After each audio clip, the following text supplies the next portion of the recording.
Welcome back, everyone. Hope everyone had a fantastic summer. It is now season number 3, technically 2, but it is season 3, episode number 1 of Empire State Hoops. I'm Adam Rothschild. Back here once again with me, alongside me, is Matt Vargo, ladies and gentlemen. And today's episode of Empire State Hoops has been powered by Sport Pros USA.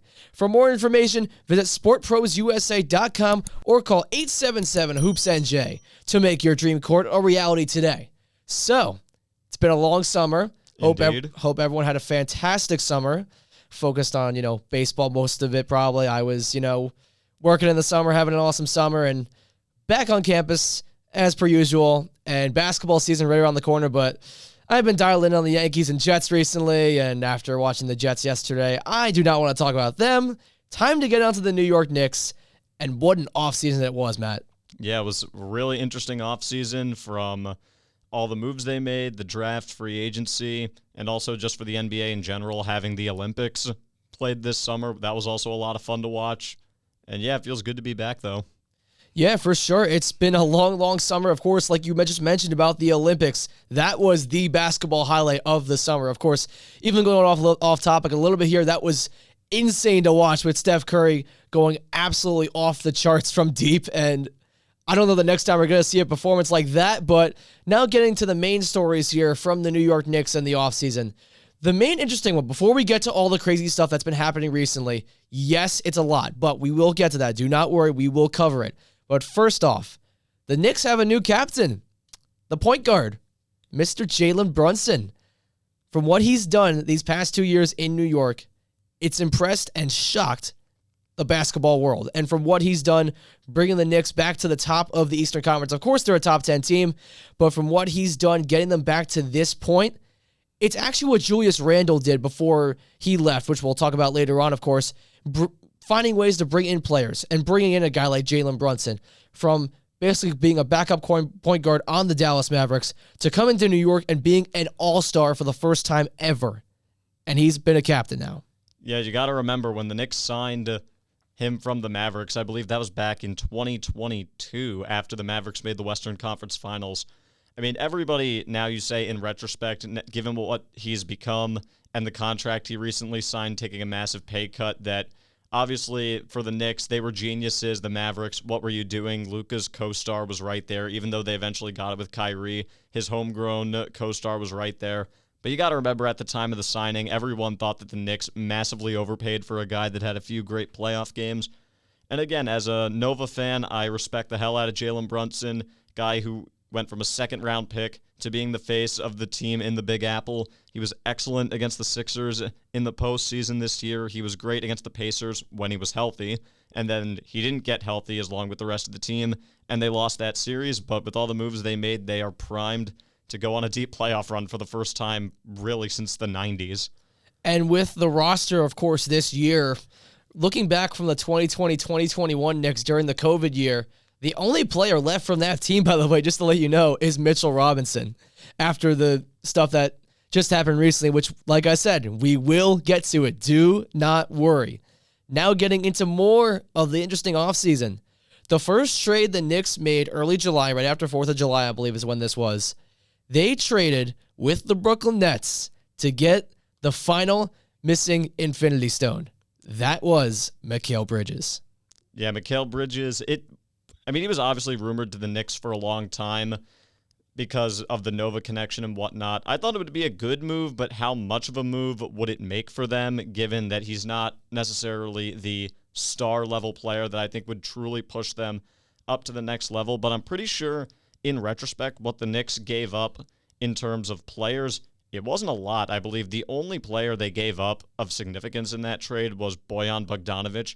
Now, they gave up a bunch of first-round picks and some pick swaps for Mikal, and I think they overpaid on that front, but not having to give up as many players as you would like, I think was their main goal here, and obviously that was ammo for a much bigger trade down the line, like what you said we'll get into with Karl Anthony Towns. But I like the move. It's a guy, you can never have too many 3-and-D wings in the NBA. The Boston Celtics just showed that by winning the title this year, having guys like Tatum, Brown, even Porzingis who can play on the wing, Derek White, like you name it, they were loaded on that front. And it was a good move overall. I didn't know how much it would improve them I guess when it came to dethroning Boston, but now with the other trade that they made for Cat, it's going to be really interesting to see how this new look starting five plays out. Yeah, and even with this addition, I kind of want to touch on this too. Even with you being the Sixers fan in the room here, I do want to touch on this as well with your 76ers in the offseason. They made a big move signing Paul George. What do you got to say about that? I like the fit alongside Embiid and Maxey. Obviously, playoff P. It's a blessing and a curse. A lot more curses than blessings, as the Clippers and Pacers fans would tell me. But also, Paul George had a great run with the Clippers in 2021 after Kawhi went out and they got to the conference finals. And the Sixers, is it an overpay for Paul George's latter years? Yeah, because he's going to be 38 at the end of the deal. But you had to do it. You traded away James Harden. You created all that cap room. For you to not get a big name out of all that cap room, in my opinion, it would have only been a matter of time before Joel Embiid got disgruntled and asked for a trade out of Philly. But now I think with that signing of Paul George, extending Maxey, bringing in guys like Caleb Martin, bringing back Kelly Oubre, another good move, and bringing back Drummond after he was here for like a cup of coffee a few years ago. I like the pieces on paper. I got to see it play out before I'm ready to say that they can beat Boston or New York, and even Milwaukee for that matter. And I don't even really love Milwaukee anymore based on the trajectory that team is going. But it made sense. I'm on board with it. But I got to see the games play out before I'm fully ready to buy in. Well, at least Tobias Harris isn't anywhere near that roster anymore. Oh, yeah. Talk about an underrated move that set the franchise back years. It feels like just yesterday he signed that deal, and all 5 years played out with Philly, and my goodness, it is like being released from purgatory with Tobias Harris finally leaving. But he's gone. He's your problem now, Detroit. Have fun with him. We talked about Detroit too much last season, and I'm not ready to get to them just yet. We really did with their ineptitude, but it's hopefully, can they at least be better? Like, just other than that, throw them by the wayside. Yeah, just that we'll throw to the side for now. But continuing on with this offseason discussion here, now we're going to get a little bit to the draft. Of course, this was all way back in June, July, or the middle of those months back in the summertime. But the Knicks did make some picks in the draft, and there was one player specifically, Tyler Kolek, that stood out to me. I forgot what school he went to, but I do know from seeing some of his highlights, he did look pretty good in the guard spot. I think, having him on this roster behind Brunson, behind McBride, it's going to give him some time to learn and get to understand the offense and see maybe if he gets an opportunity, if injuries come around or anything like that. I see him being a good fit for this team. I think, being at the backbone behind the bench, I think this would be a good spot for him to learn a lot. And I wouldn't be surprised if he gets time in the G League still just to get some development, but we'll see what goes with that. But what do you think about this pick for the Knicks? Well, I didn't know a whole lot about Tyler Kolek prior to the draft, and he's still pretty under the radar as is. Obviously, with most second-round picks in the NBA draft, you're kind of just throwing in a lottery ticket and just praying it works out. Very rarely do you have guys like Jokic, Draymond Green, Dennis Rodman that become really, and those are like all-time impactful players, but even in the second round, still, if you can find a solid rotational piece in the second round, then it was a pretty good pick. Someone like a Chris Middleton, per se. But yeah, give him some time to develop. Obviously, when you're a contending team, you don't have to really rush him into action. And if the Knicks scouting was on to something here, then maybe they might have a quality backup point guard for Brunson. Especially after what Leon Rose did this offseason, looking into every single detail and trying to get everything perfect is what it was about. And I think that was the reasoning for the pick behind with Tyler Kolek going to New York out of the second round. But I think another thing, too, was some of the offseason free agent signings that they made. There wasn't too many outside of the two big trades, which we talked about one of them already. We'll get to the other. Do not worry. We will get to it. But like I said, with the free agent signings, they did sign Marcus Morris recently, but they had to clear space on the roster for the trade, which we will talk about. We will get to it. Do not worry. The free agent signing they also made was Landry Shamet from I believe he was on the Washington Wizards last year, I believe. Sounds about right to me. And he's a very good spot-up shooter, similar to Dante DiVincenzo, I would say in a sense, but not as compelling as Dante was this past year for New York. But what do you think Landry Shamet's going to bring to the table? Obviously, he'll be a key bench piece, off the bench. Well, Landry Shamet, He was on the Sixers for, again, very briefly back in, I believe, 2018, 2019. Shipped him off to the Clippers in that said Tobias Harris trade. And he was a decent player for them. He then had, I think he was on the Suns last year, or maybe that was 2 years ago he was on the Suns. But basically, if you get a quality spot-up shooter to come off the bench, and that's what Shamet can be, then obviously missing Dante, he had a few nice moments for the Knicks, and he was really embodied like the heart and hustle that team had. But as long as you can get a little less, you don't even have to equal his production. As long as you can get maybe 3/4 of his production with Shamet, then I think you'll be fine. He's not as good of a ball handler, but he's a slightly better shooter, so I think it's a decent move for the Knicks, yeah. Yeah, and even with the bench contributions that they'll still have, I think it's going to be really good, and I'm excited to see what this team does, of course, with the season starting in the middle of October, which is very, very soon, right around the corner. Very sneakily close, by the way. It felt like the NBA Finals, like that was done. The NBA kind of went under the radar after free agency because nothing really big happens after free agency most of the time.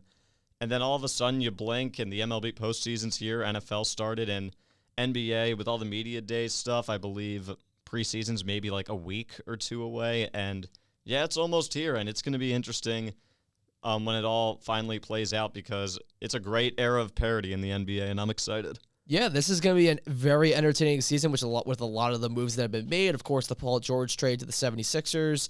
And, of course, we also had DeMar DeRozan going to Sacramento. That was another shock with the Bulls. That was a nice move, yeah. Because the Bulls will definitely... The Bulls are probably going to decline off that, but that's another thing to look at as well. But in the meantime, when we get back from the break, we will talk about the most recent news, which happened at the end of last week.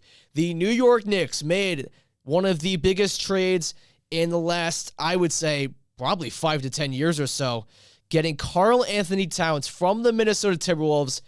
And, of course, you probably know in the trade already who is going to Minnesota. That would be Julius Randle and Dante DiVincenzo. And we will talk about that right after the break here on Season 3, technically 2, of Empire State Hoops, episode number 1. We'll be right back.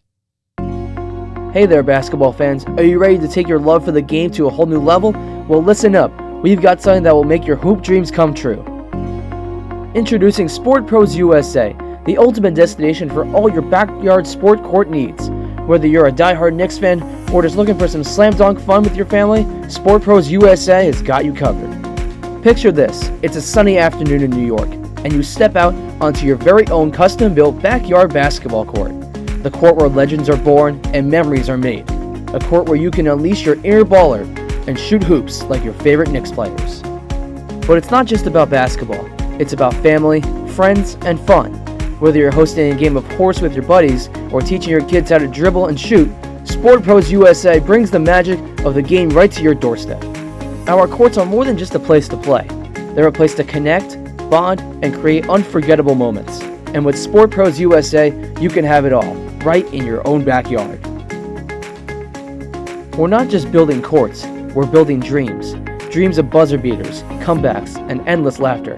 So why wait? Give us a call at 877-HOOPS-NJ or visit sportprosusa.com today to start designing your very own backyard basketball court. Remember, at Sport Pros USA, we believe that every home deserves a court, and every family deserves the joy of playing together. So don't just watch the game, be a part of it. And we are back here once again, Season 3, technically Season 2, of Empire State Hoops, episode number 1. This is our off-season review. I am Adam Rothschild, and alongside me, that is Matt Vargo. And once again here today, we just talked about previously the Knicks off-season recapping some of their moves, with Jalen Brunson becoming the captain, Mikal Bridges at the trade with the Nets, and we talked a little bit about the draft and some free agent signings, and of course we have the preseason and the regular season right around the corner in the month of October. So, the most important thing, not just important, the most recent thing the Knicks did, the best trade Leon Rose has made so far since he's been here, the biggest trade the Knicks have made in a very long time. They trade for all-star center Karl Anthony Towns, a Jersey kid, grew up a Knicks fan, is coming to the Knicks, and Julius Randle and Dante DiVincenzo, which breaks my heart, that they are going to Minnesota. But before we talk about Karl Anthony Towns and his impact on the Knicks, I want to touch on the Timberwolves, because you have to think the Timberwolves last season, they were just in the Western Conference Finals against the Dallas Mavericks. Yes, they lost in 5 games, but you broke up what was one of the best teams in the Western Conference last year. You take away the All-Star center, who was the core of this franchise and was the number 1 pick in the 2015 NBA draft. You take that away, and you put it in there with Julius Randle and Dante DiVincenzo. The important thing I would say about Julius Randle, he put the Knicks back on the map. When the KD Kyrie debacle happened in 2019, he put New York back on the map. It took him 2 seasons to do that, to get them back to the playoffs, and that is exactly what happened. And Dante DiVincenzo, even though he was only here for 1 year, I can't thank him enough because of what he did, the contributions he made as a starter, off the bench, whatever it was. One of the best shooters I've seen in a Knick uniform in quite a long time.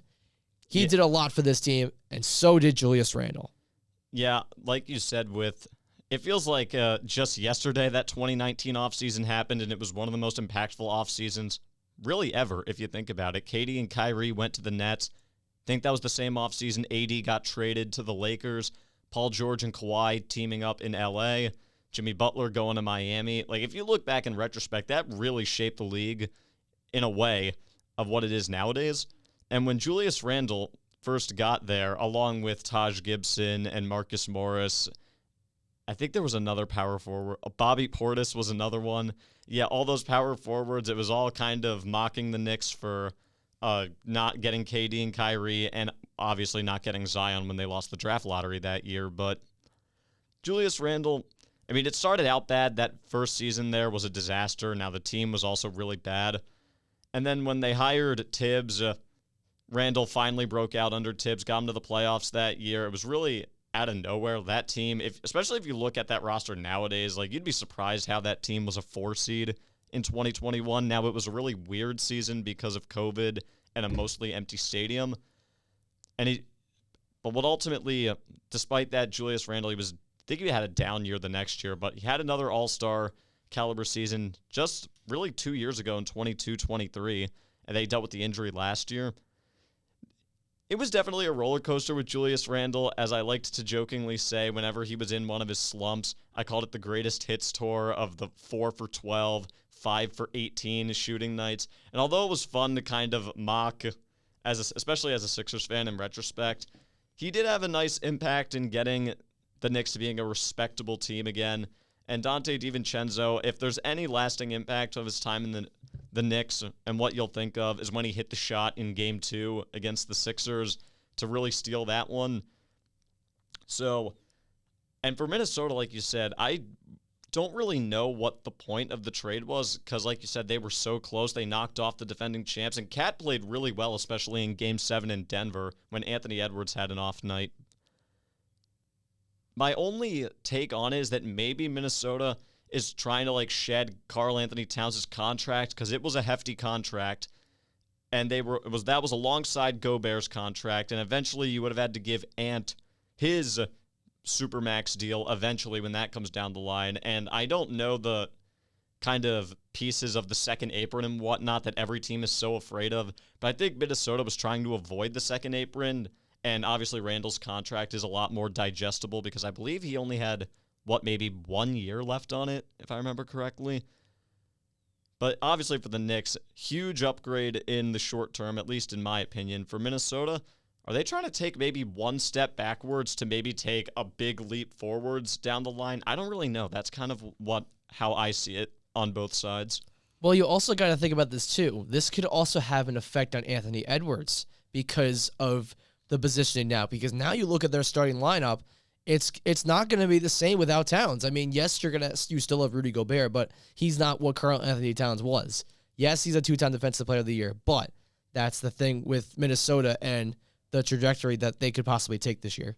Well, what also definitely got me thinking just recently, and I should have mentioned this in my initial monologue, but I feel like Naz Reid really emerging and winning the 6th Man of the Year award this past season, I think maybe made the trade more easier, I guess, for Minnesota, because I believe Cat got injured near the end of last season and he missed a handful of games.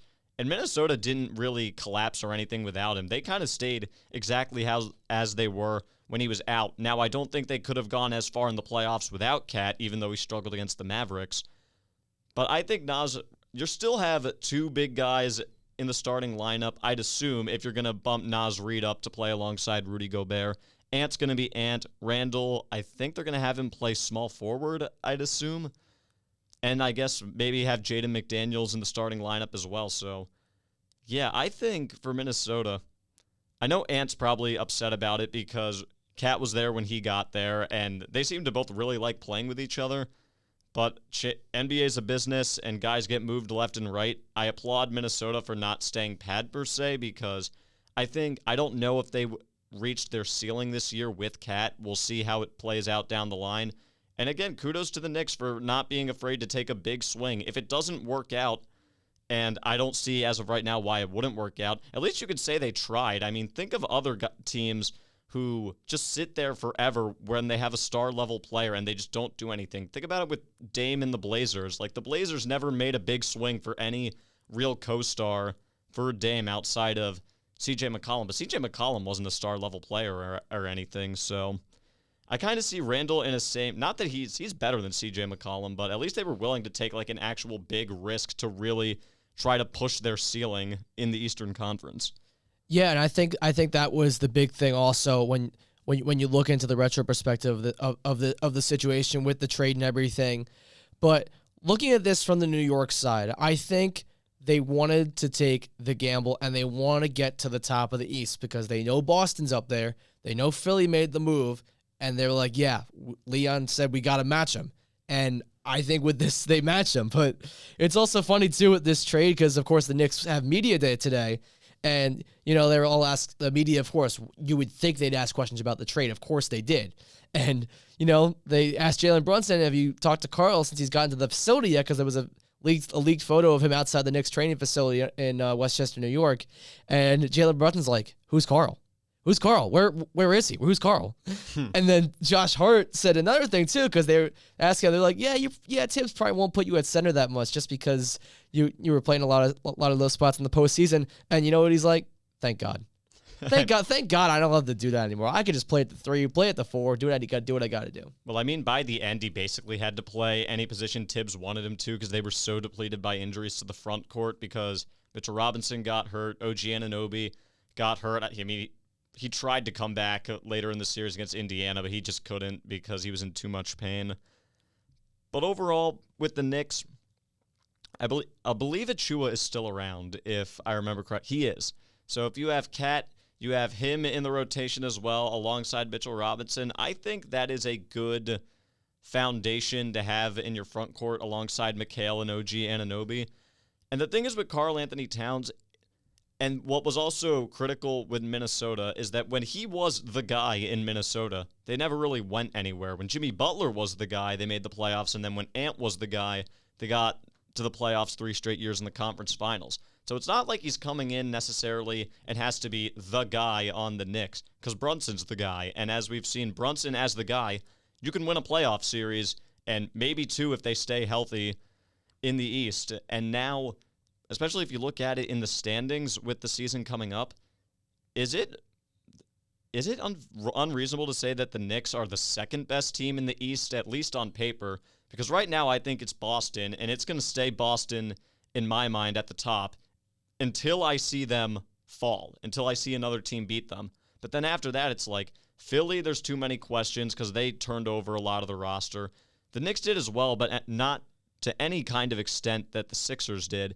Milwaukee's kind of just on a downward trajectory, in my opinion, with Doc as the coach. Dame maybe having his best years behind him at this point. Brook Lopez, I believe they even tried to trade Brook Lopez at some point this offseason. And the Pacers, they didn't really do anything. So is that unfair to really say that the Knicks on paper are the second best team in the East? I mean, I don't think it's safe to say it's unfair. I mean, Boston, no one's getting above Boston. We know that by now. But from what I think in this scenario, I think with what could happen, the top 5, you're looking at Boston, you're looking at New York, Philadelphia, I think is in there. And I mean, I don't know what else to say, but the big take that you made last year about the postseason was the Orlando Magic making the playoffs, and you were right about that because we also got to think about this too. Orlando is going to be in the mix. Cleveland's going to be in the mix because the Eastern Conference is absolutely loaded. It hasn't been like this in years, and now it's really the West has the kind of weaker side, and there's not many good teams in the West as we are used to seeing from past years. And now I really think the Eastern Conference is more loaded than the West. Yeah, that's definitely on the table. And again, like I said earlier on, this is an unprecedented era of parity in the NBA that we haven't seen for quite a long time. And you alluded to it as well with the second tier of teams that we don't think can win a championship, but they'll still be good. The Magic, the Pacers, even the Heat. I mean, the Heat had a down year. I don't really know. They didn't really do a whole lot, and they might, much like Milwaukee, be on a downward trajectory. But they're still going to be feisty. Like, if the Knicks had to play them in a first-round series, it's not going to be a cakewalk or anything. And the Western Conference, I kind of see where you're going with this one. I think Oklahoma City is going to be excellent this year. I think Minnesota will still be good. I don't know if they'll be quite as good as last year. Dallas will be great. The Clippers, I don't know what to make of the Clippers anymore. They'll at least be competitive, I would say. New Orleans should be good. I think you could argue that the top of the East is better than the West. I forgot to mention Denver, but Denver lost KCP to Orlando, and he was an integral part of the championship team. Now, they brought in Russ, and we'll see if that works, although I will say the last time a team replaced KCP with Russ, wink, wink, the Lakers, it went poorly. So will it be different with the Joker in Denver? Who knows? But maybe I get what you're saying. Maybe the top of the East is better than the West, but it's really close in my eyes. I'm also going to say this too. I know this team is probably not in the top 10 in the Western Conference, but San Antonio with Chris Paul and Victor Wembanyama. They'll be better, yeah. I don't know if they're going to be a playoff team. I think they could definitely be in the play-in. I mean, if you look at the Spurs, if Wemby takes another jump this year, which I think he will because he's just that much of a freak, and I think he also put on 20 to 30 pounds in the offseason, I think they can leapfrog Utah, who's probably going to be tanking for Cooper Flag alongside the Blazers. The Grizzlies are a wild card. They were really bad last year, but Ja only played 9-10 games. So I think they'll be really good. The Rockets, I mean, they went 500. We'll see if guys like Green and Şengün take another jump. I will say the bottom of the West is way more crowded than the bottom of the East. Like, if you look at the bottom of the East, it's like Pistons, Wizards, Hornets, Raptors. They're all rebuilding. The Nets, I think, are about to go way down after trading McHale. They're playing capture the flag for Cooper Flag. Chicago as well. Like, I think the real cellar dwellers in the NBA are in the Eastern Conference, but in the West, like that lower tier of like play-in spots, I think it's going to be hard for the Spurs to get in. But I would like to see them get in because I'm such a big fan of Wemby, and I think Chris Paul will be a solid but not like superstar addition because Chris Paul's, 39 at this point? And I think his best days are behind him, but he will certainly help get Wemby the ball. Yeah, I think so too. I think that's going to be really interesting to watch. And before we close things out, there's one more trade I want to touch on. I think it was either a sign and trade or a trade. And then there's this rumor I want to touch on real quick. Klay Thompson in Dallas. Forgot about that. That was another big move. What do we think about this with this big three, with Luka, Kyrie, and Klay? Because this is going to be very interesting. And, of course, the Warriors, which is another team, which we'll talk about, I'm sure, later on this season. But with Dallas, where do we think this goes? Do they improve from their finals run last year? Does this maybe lower them a little bit? What do we think about this? Well, Dallas last year won 50 games, and they were the 5 seed, and obviously took that all the way to the finals. And when you and I both watched, everybody saw this, when they got to the finals, outside of Luka and Kyrie, they had nobody who could hit a shot consistently from downtown. PJ Washington's effectiveness went way down. Tim Hardaway Jr. was borderline unplayable. Gafford got picked apart by Porzingis, at least when Porzingis was healthy. And Klay, now if this was prime Klay Thompson, this is just what the doctor ordered for Luka because he could play defense, be a great catch-and-shoot player, but Klay, because of the injuries, defensively he's not as good, and they did lose Derrick Jones Jr., I believe, to the Clippers, but I do think it does make them better. I think the Clippers, without Paul George, aging Kawhi, aging Harden, I think are about to take a step back. I could see them leapfrogging Minnesota because Minnesota just lost their second-best player. I see them leapfrogging them. They were ahead of Phoenix, and Phoenix is about to get real messy very soon if they don't turn it around. And the Nuggets, it's tough. I mean, I'm not ready to write them off completely because you still got Joker, but I think at minimum, top 3 in the West is reasonable for the Mavericks. Yeah, I would 100% agree with that. I think Dallas has another fantastic season ahead of them. I think, of course, Jason Kidd being the head coach, I love this with him being the coach there, of course, with Kyrie at the point. I think when you have a coach who was a point guard and you have your all-star point guard, I think it's a match for success. And I think, yes, it took time for them to get used to it, but this past year, of course, was excellent for Dallas, and I don't see why this upcoming year will be great for them. But anyways, the last thing I want to touch on before we close it out, there was a rumor with the Knicks that was happening recently, actually probably about a day ago, honestly, is when I heard about this. But even though Mitchell Robinson was spotted at the training facility, there were rumors about him with the Knicks making calls for a trade with the Pelicans for Trey Murphy. I don't know what to think about this. This is the first time I've really heard about this. Trey Murphy, he's on the Pelicans, I believe. Yes. Yeah, on the Pelicans.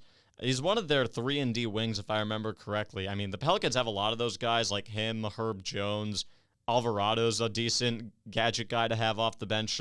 And obviously, now, B.I. was looking for a big payday there, and Zion, we'll see about that. But I don't really get it from New Orleans' perspective, why they would do it. I guess to have somebody to back up Zion, because when Zion went out, I mean, they were hopeless against OKC in that first-round series. They got swept, right? I believe they got swept. Yes. Yeah, I mean, without Zion, they had no hope, so I guess they wanted to have some big body back there to be there if Zion misses games.